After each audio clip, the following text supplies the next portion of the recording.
Na die Tweede Wêreldoorlog het daar twee supermoondhede na vore gekom, die VSA en die USSR. Die twee lande sou op meer as net een gebied in kompetisie tree met mekaar, met kapitalisme en kommunisme wat die stryd dryf. In hierdie video praat ons oor die wedloop na die maan en terug. Ruimtenavorsing het van 1957 tot in die 80s 'n belangrike rol in die Koue Oorlog gespeel. Elke land wou ruimtetechnologie gebruik vir militêre ontwikkeling. In 1957 het die ruimtewedloop begin met die USSR wat die eerste satelliet op 4 Oktober die ruimte instuur. Die satelliet was Sputnik 1 genoem. Dit was ook die begin van nuwe politieke, militêre, tegnologiese en wetenskaplike ontwikkeling. Building missiles was just one step. The next would surprise the whole world.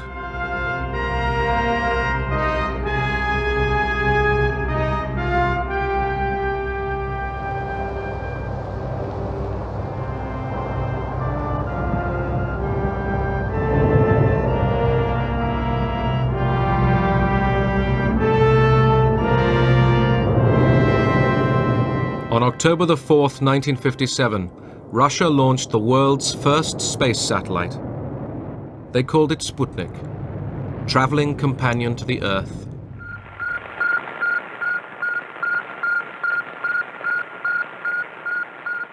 Americans took for granted that theirs was the richest and most technically advanced nation in the world.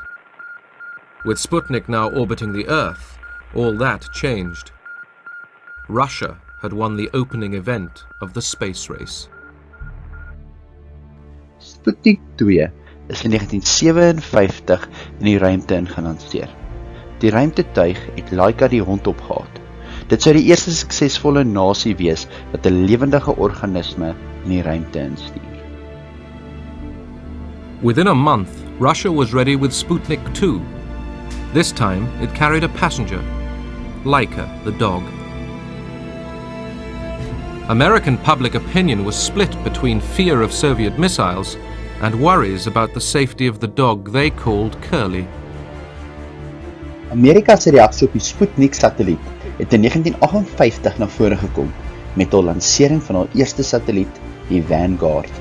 Die nuus vanuit die Sowjetunie het die VSA geskok, want dit het gelyk asof die USSR hulle ver vooruit was. Die VSA was ook bekommerd dat die Sowjetunie nou kernbomme vanuit die ruimte sou kon afskiet. Hulle was nog meer bekommerd toe die USSR mense in die ruimte ingestuur het. Die Vanguard-program was egter 'n reuse mislukking met die satelliet wat verongeluk het.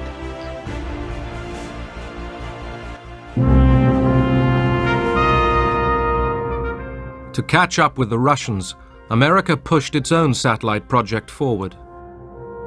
The Army and the Air Force were very eager to put up a satellite. Eisenhower was dubious about their proposals and decided to call on the Navy to produce a new satellite called the Vanguard to carry this out for peaceful civilian purposes only. And so at the sunrise hour of the launching day, the U.S. scientists realize the world is watching and waiting. Success or failure will bring equal headlines. That is one price of greatness. And the Americans who sweat this one out at Cape Canaveral know their fledgling is on the spot.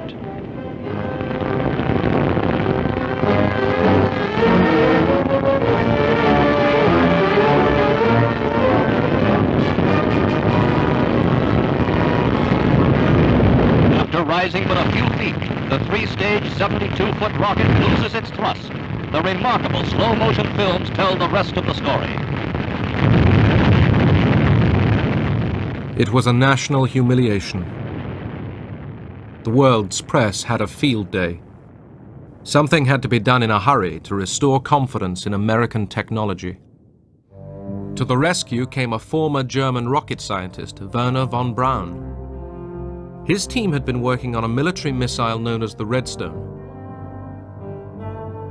Hurriedly, the Explorer satellite was fitted to it.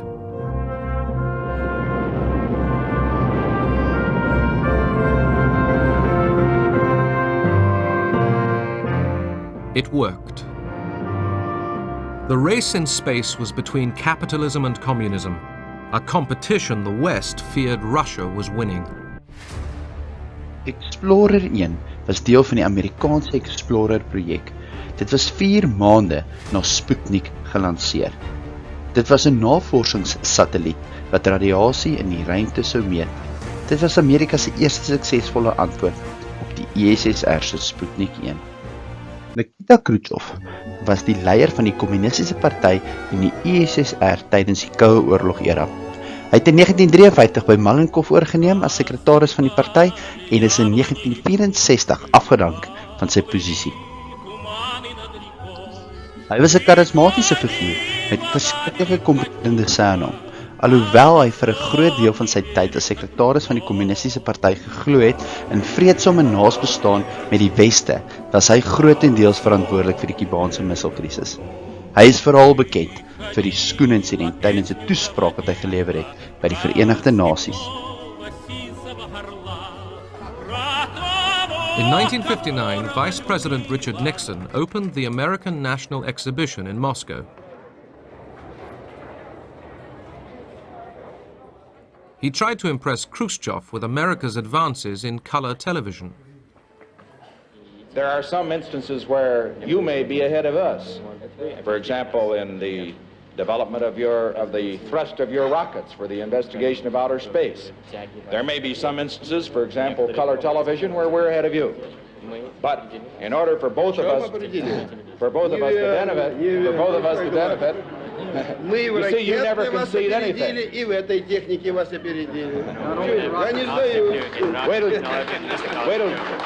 Wait till you see the picture. Khrushchev toured the United States, the first communist leader to be invited.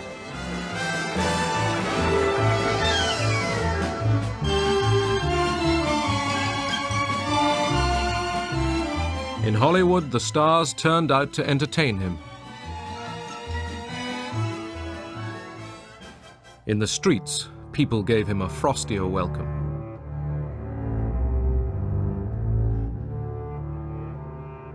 The last few days of the visit he spent with Eisenhower at Camp David. Both said they were ready to slow down the arms race. It was difficult for Eisenhower to argue for restraint. The American people were convinced that the missile gap favored Russia. Although behind in the missile race, Russia still had a card to play: Yuri Gagarin.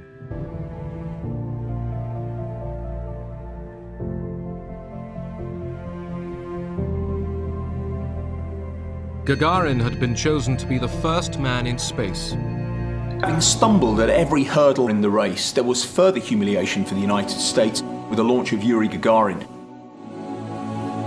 He was the first human being to orbit the Earth, and that's all he did. One complete orbit and then lands successfully. I say that's all he did, but we need to remember, of course, that every second he was travelling 5 miles.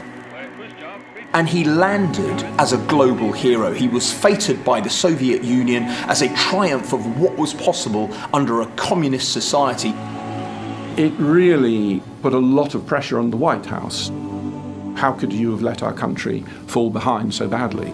How could it be possible that the Russians could launch an artificial satellite and then secondly launch a human being? So the Americans felt this very, very deeply indeed. Kennedy said at the time, we're going to have to take more hits before we pull ahead. And that was the view, simply head down, focus, keep going.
Die Amerikaanse Nasionale Lugvaart en Ruimteadministrasie, of anders bekend as NASA, is 'n Amerikaanse federale agentskap.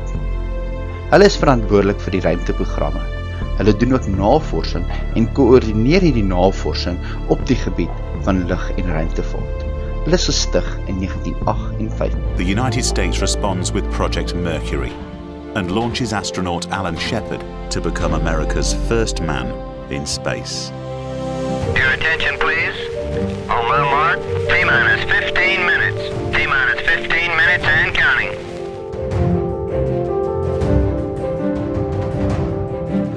Status check, pressurization. Locks taking, you are go. Order systems, go. Range operations. Mercury capsule, go. All pre-start dial lights are correct. The ready light is on. Eject Mercury umbilical. Oil evacuate. Mercury umbilical clear. Lights on. All recorders too fast. T-minus 8 seconds and counting engine start. Bolton liftoff. All roger, liftoff and the clock has started. This is Freedom 7, reading you loud and clear. Control is smooth.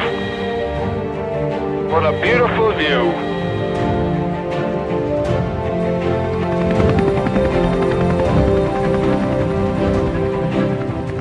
Although Shepard's flight is a success, President Kennedy believes America must now show the world they can supersede all Soviet achievements.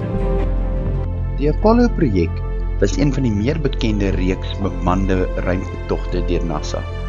Dit het bestaan uit die Apollo-ruimtetuig en die Saturnus landingsvoertuig.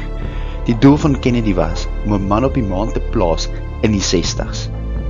Hy het dit bereik op 11 Julie 1969. I believe that this nation should commit itself to achieving the goal before this decade is out of landing a man on the moon and returning him safely to the earth. No single space project in this period will be more impressive to mankind or more important for the long-range exploration of space, and none will be so difficult or expensive to accomplish. Godspeed, John Glenn. Roger, 0G, and I feel fine. Oh, that view is tremendous.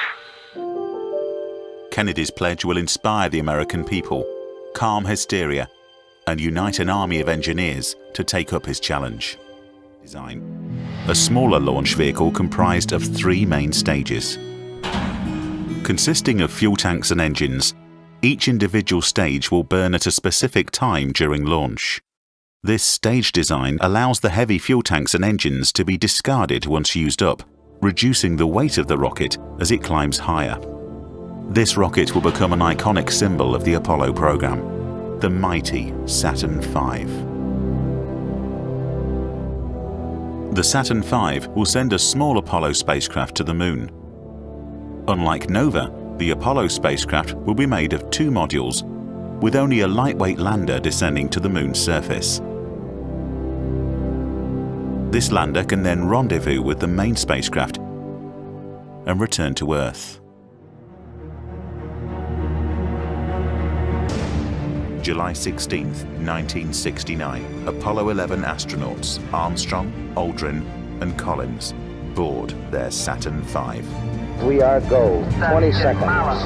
Let's go. TBM. go. 11, 10, 9. We have ignition sequence start. 6, 5, 4, 3, 2, 1.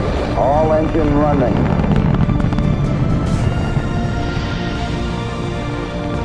Liftoff. We have a liftoff. 32 minutes past the hour. Liftoff on Apollo 11. 4 days later, Neil Armstrong sets foot on the moon, realizing Kennedy's dream and securing America's superiority in the space race. It's one small step for man, one giant leap for mankind.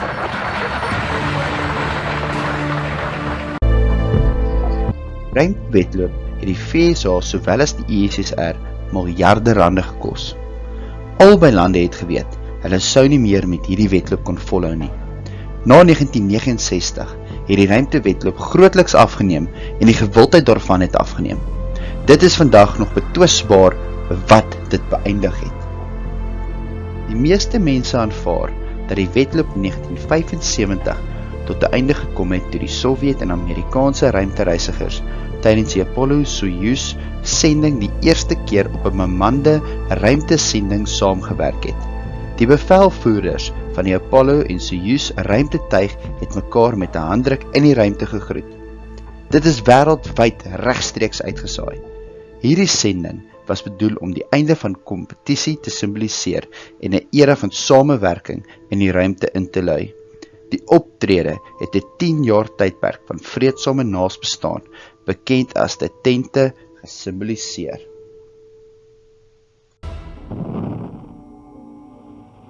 We were in a position to open a crack in the door between East and West during the Cold War.